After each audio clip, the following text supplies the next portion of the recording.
Vamos a leer el capítulo 2 de El hombre celestial, el hermano Yo. Hambre satisfecha. Escúchenme, costas lejanas, oigan esto. Naciones distantes, el Señor me llamó antes de que yo naciera. En el vientre de mi madre pronunció mi nombre.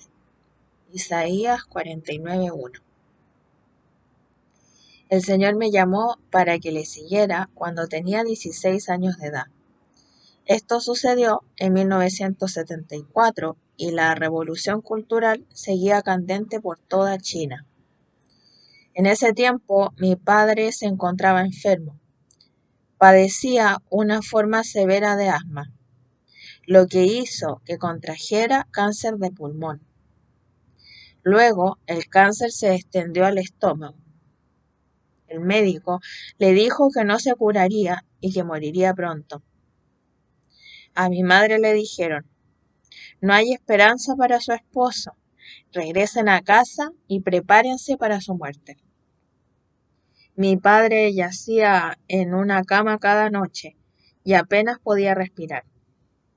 Como era un buen hombre y muy supersticioso, le pedía a los vecinos que buscaran a un sacerdote local, daoísta o taoísta, para que fuera a echar los demonios que le dominaban, pues creía que su enfermedad era el resultado de molestar a los demonios. La enfermedad de mi padre consumía todo nuestro dinero, posesiones y energía.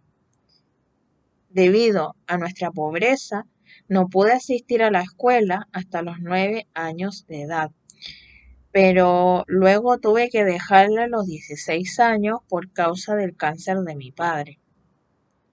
Mis hermanos, hermanas y yo nos vimos obligados a mendigar comida a nuestros vecinos y amigos, solo para sobrevivir. Mi padre fue capitán en el ejército nacionalista.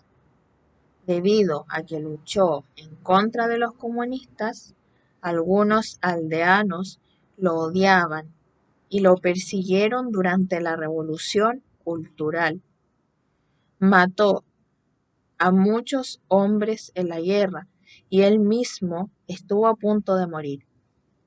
Tenía 12 cicatrices de balas en una de sus piernas. Cuando nací, mi padre me puso el nombre de Zheng Jing, que significa héroe de la guarnición. Papá tenía una reputación terrible. Los vecinos le evitaban debido a su temperamento violento. Cuando los guardias rojos le acusaron durante la Revolución Cultural, soportó muchos interrogatorios y palizas severas. Echando mano de su valor, rehusó confesar algún crimen y no les respondía cuando le preguntaban cuántos hombres había matado. Con testarudez, prefirió que le golpearan o hasta que le matasen antes de decirles lo que querían oír. En mi padre había dos lados. La mayoría de las personas solo sabía que era demasiado duro y que tenía mal carácter. Esto era cierto. A sus hijos les enseñó dos cosas principales.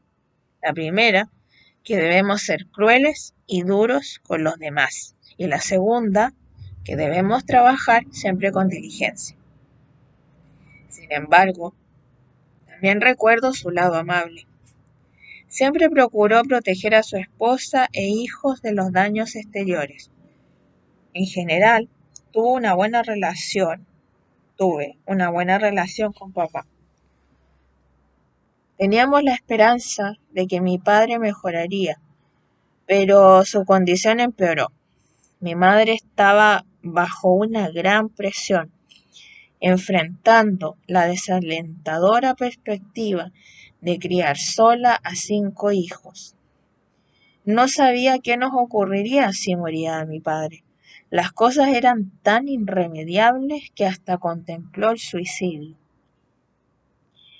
Una noche mi madre yacía en su cama tratando de dormir cuando de repente escuchó una voz clara, tierna y compasiva que decía: Jesús te ama.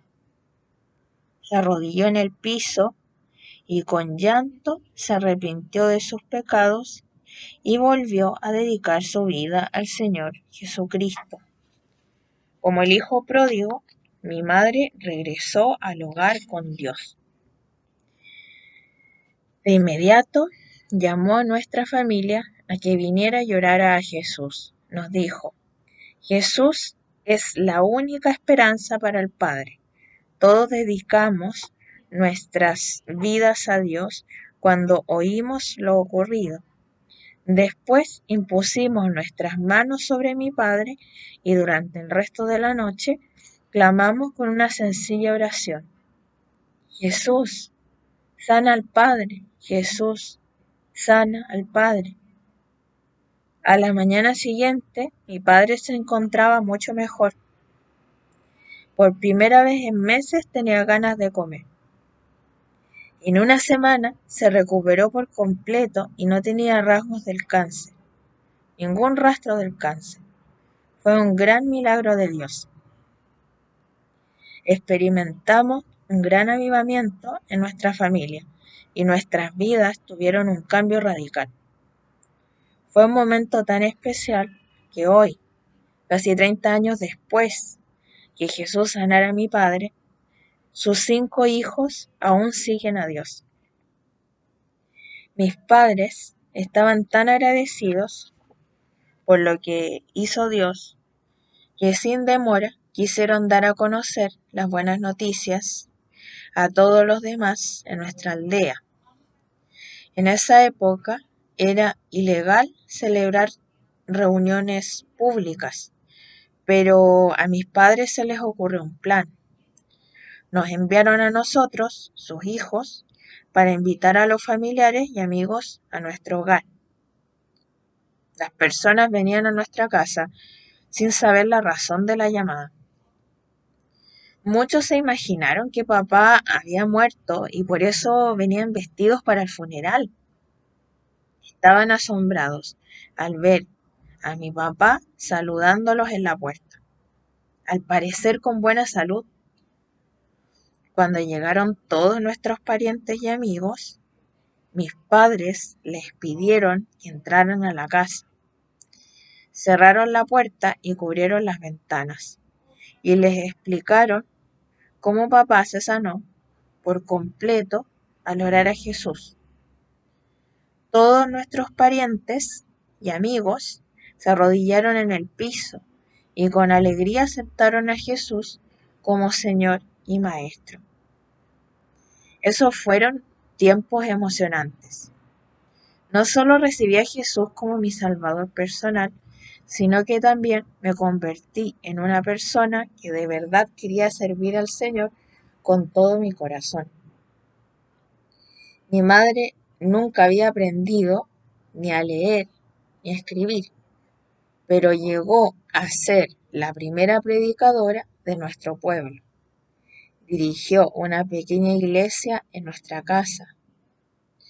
Aunque mamá no podía recordar mucho la palabra de Dios, siempre nos exhortaba a que nos enfocáramos en Jesús. Cuando clamábamos a Él, siempre nos ayudaba con su gran misericordia. Al volver la vista atrás a esos primeros días, me quedo asombrado por la manera en que Dios usó a mi madre a pesar de su analfabetismo e ignorancia. Su corazón estaba entregado por completo a Cristo. Algunos de los grandes líderes actuales de las casas iglesias de China conocieron al Señor a través del ministerio de mi madre. Al principio no sabía en realidad quién era Jesús, pero le vi sanar a mi padre y liberar a nuestra familia. Con confianza me dediqué al Dios que sanó a mi padre y nos salvó a nosotros. Durante ese tiempo, a menudo le preguntaba a mi madre quién era Jesús en verdad. Me decía, Jesús es el Hijo de Dios, quien murió por nosotros en la cruz, llevando todos nuestros pecados y enfermedades. La Biblia recoge cada una de sus enseñanzas. Le pregunté si habían quedado palabras de Jesús que pudiera leer y me contestó, no, todas sus palabras desaparecieron, no queda nada de sus enseñanzas. Esto fue durante la Revolución Cultural, cuando no se podían encontrar Biblias. Desde ese día deseé de forma encarecida tener un ejemplar de la Biblia. Les pregunté a mi madre y a otros hermanos en Cristo cómo era una Biblia, pero nadie lo sabía. Una persona había visto algunas porciones de las Escrituras copiadas a mano y hojas con canciones, pero nunca había visto una Biblia completa. Solo algunos creyentes ancianos recordaban haber visto una Biblia hacía muchos años.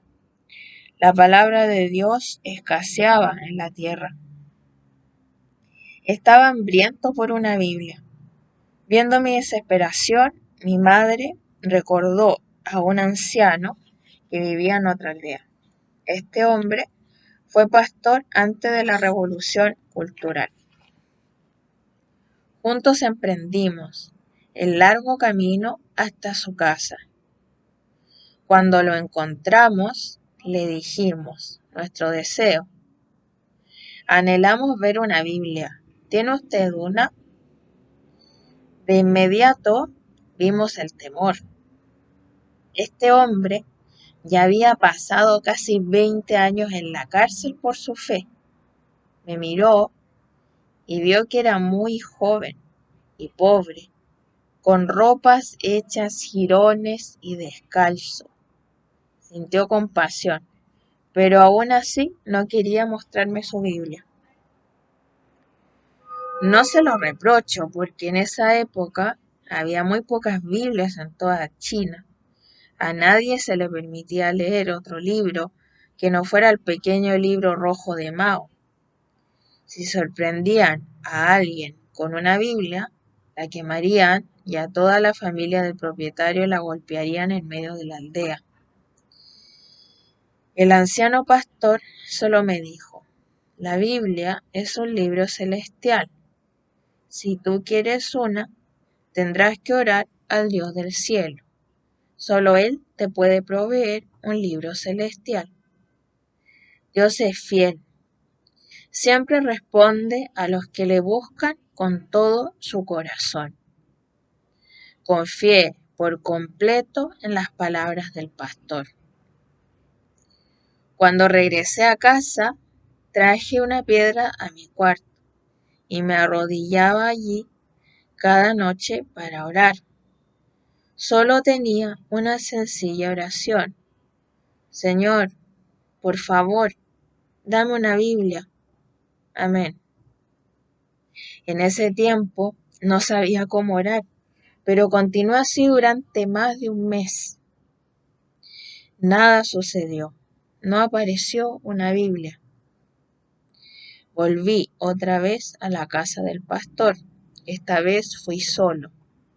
Le dije, he orado a Dios conforme a sus instrucciones, pero todavía no he recibido la Biblia que tanto deseo.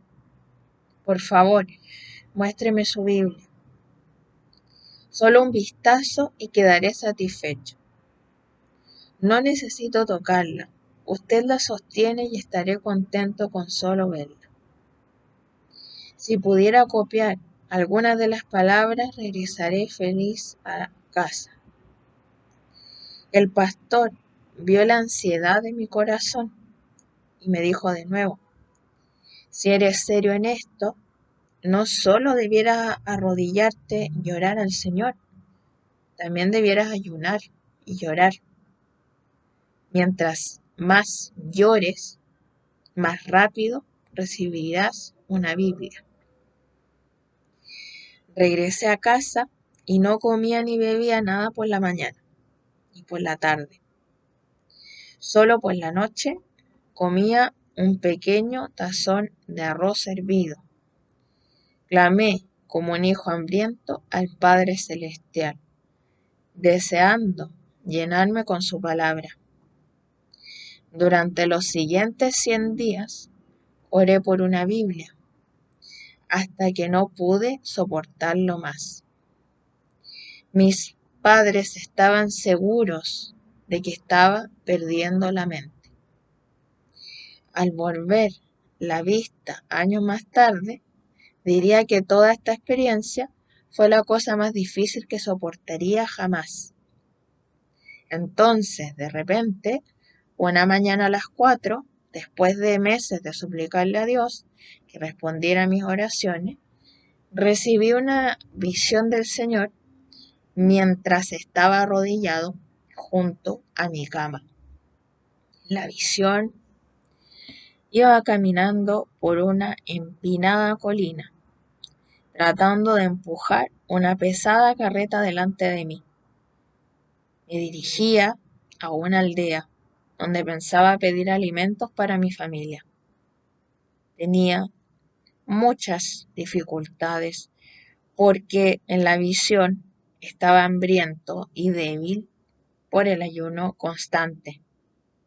La vieja carreta estaba a punto de rodar para atrás y caer encima de mí.